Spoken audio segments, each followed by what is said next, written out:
जय श्री राम, जय भागेश्वर धाम, जय जय हनुमान। दोस्तों, यदि आप बहुत ज़्यादा बीमार रहते हैं, दुखी रहते हैं, टेंशन में रहते हैं, बहुत ज़्यादा आपको दिक्कत है अपने घर में, या फिर आप कहीं जॉब कर रहे हैं, उधर आपको किसी न किसी चीज़ का डिप्रेशन रहता है, किसी न किसी चीज़ की आपको टेंशन रहती ही रहती है। ठीक है, आपका जॉब करने में, आपका नौकरी करने में बिल्कुल भी मन नहीं लग रहा है किसी भी प्रकार का। आपको ऐसा लगता है कि बस छोड़ के बैठ जाऊं और कुछ भी नहीं करूं। ठीक है भाई, आप यदि व्यापार कर रहे हैं और आपका बिजनेस दिनों दिन लॉस में जा रहा है, यानी कि हानि में जा रहा है, और आपका जो बिजनेस बिल्कुल भी ठीक से चल ही रहा है, आपके बिजनेस में बहुत ज़्यादा दिक्कतें आ रही हैं और कई सारी चीज़ों का आपको सामना करना पड़ रहा है, चाहे आपकी दुकान हो, कोई फैक्ट्री हो,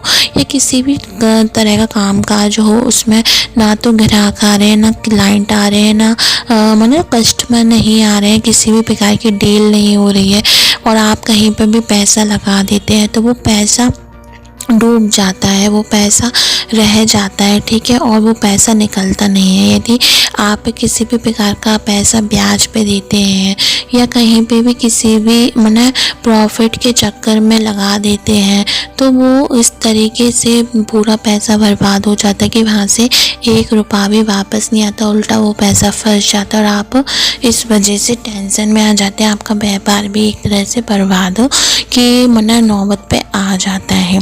वहीं यदि आपके घर में किसी भी प्रकार का कलेश रहता है, लड़ाई झगड़े रहते हैं, या फिर घर के किसी भी सदस्य आपकी बनती नहीं है, या सभी सदस्य आपका जो स्वभाव है एकदम ना रूखा रूखा, एकदम ना बेकार हो गया है, और आपको किसी से बोलने का मन नहीं करता है, आप एकदम सबसे कटे कटे रहते हैं, आपका मैंने अपनी पत्नी से भी बात करने का मन नहीं करता, अपने बच्चों के संग टाइम बिताना अच्छा नहीं लगता, पत्नी से कटे कटे रहते हैं और एकदम चिड़चिड़े स्वभाव के हो गए। घर में किसी न किसी प्रकार का कलेश, दुखी मतलब कोई ना कोई बीमार बना रहता है, और कोई ना कोई ऐसा कलेश हो जाता है जिस वजह से आप बहुत ज़्यादा चिड़चिड़े और डिप्रेशन का आपको मतलब शिकार बनते जा रहे हैं, या फिर कोई बीमार बना ही रहेगा। यदि किसी भी प्रकार का कोई मांगलिक कार्य नहीं हो रहा है ना, बच्चों की शादी नहीं हो रही है, या फिर किसी भी कोई बच्चा एग्ज़ाम की तैयारी कर रहा है, तो उसकी जो चीज़ों में बहुत ज़्यादा दिक्कतें आ रही हैं पढ़ाई में। ठीक है, किसी भी प्रकार के एग्ज़ाम में वो देने जाता है तो वो निकलता नहीं है, तो कुछ चीज़ों से वो रह जाता है। ठीक है, तो किसी भी प्रकार की दिक्कत हो आपके घर में, आपके जीवन में, या फिर किसी हो भी, ठीक है, तो आप ये उपाय कर लीजिए। बहुत ही ज़्यादा सटीक और प्रभावशाली उपाय है। इसको करने के बाद आपको 101% रिजल्ट दिखाई देगा, और आप खुद चमत्कार देखेंगे इस कलयुग में कि हाँ, कुछ चीज़ें कारगर होती ही होती हैं। तो दोस्तों, वो कौन सा उपाय है उसको जानने से पहले यदि चैनल पे पहली बार आए हैं तो सब्सक्राइब कर दीजिए, जिससे आपको ऐसी रोचक भरी ज्ञान भरी जानकारियाँ हमारे चैनल पर मिलती रहेंगी।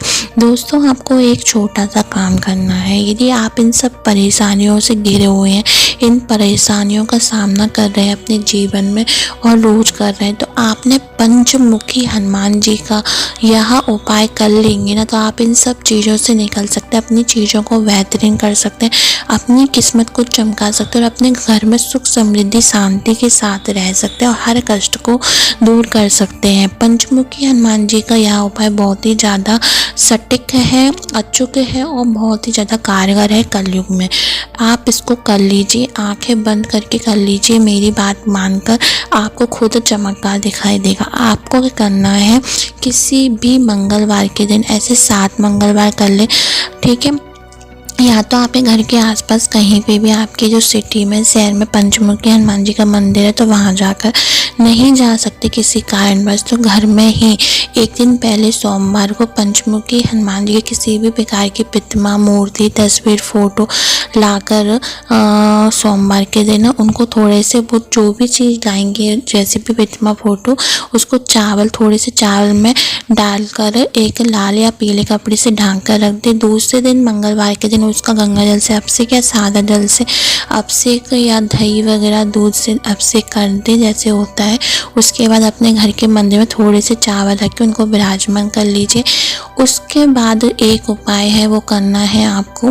यदि मंदिर जा रहे हैं तो वहाँ जाके करना है, यदि घर कर रहे हैं तो घर में करना है।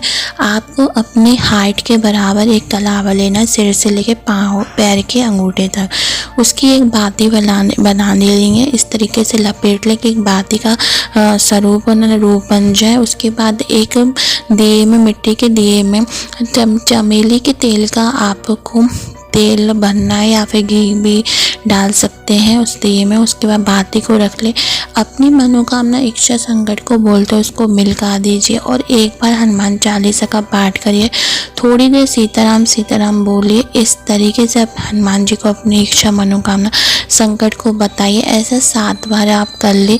7 बार माना 7 मंगलवार पूरे नहीं हो पाएंगे और आपके संकट को वो हल लेंगे, आपकी मनोकामना इच्छा को पूरा कर लेंगे। करके देखें, पंचमुखी हनुमान जी का यह उपाय बहुत ही ज़्यादा सटीक और प्रभावशाली है। आपको 101% इससे आपको फ़ायदा होगा ही होगा। आपके हर संकट को वो हल लेंगे। और बस उनकी प्रतिमा को रखिए और हर मंगलवार एक दीपक सादा फिर मिलकाते रहे, नॉर्मल घी का या चमेली के तेल का। ठीक है, ऐसा करके देखें, आपको बहुत ज़्यादा आपको चीज़ें आपकी सुधरने लगेंगी। तो दोस्तों, ऐसी रोचक भरी ज्ञान भरी जानकारी के लिए हमारे शिव गुरु की कृपा को सब्सक्राइब करें, लाइक करें और कमेंट में जय बागेश्वर धाम हर हर महादेव जरूर लिखें। धन्यवाद दोस्तों।